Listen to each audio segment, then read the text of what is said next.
یہ ویڈیو نئے ڈرائیوروں کے لیے ہے جو ابھی ڈرائیونگ سیکھ رہے ہیں کہ آپ اپنی سیٹ بیلٹ کو کس طریقے سے چیک کریں گے اور کس سیٹ بیلٹ کا مقصد کیا ہے۔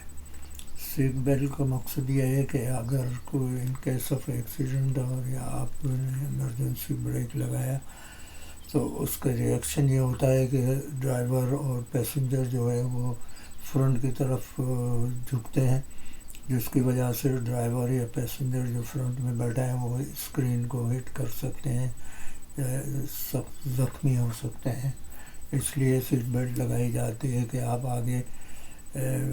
آگے نہیں آپ کی باڈی موو ہو، اس لیے سیٹ بیلٹ لگانا ضروری ہے۔ اس کو کیسے چیک کرتے ہیں؟ سیٹ بیلٹ کو پکڑ کے اس کو آپ جھٹکا دیں، اگر وہ اسٹاپ ہو جاتی ہے تو وہ کام کر رہی ہے، اگر نہیں ہوتی تو وہ کام نہیں کر رہی ہے۔ اللہ حافظ۔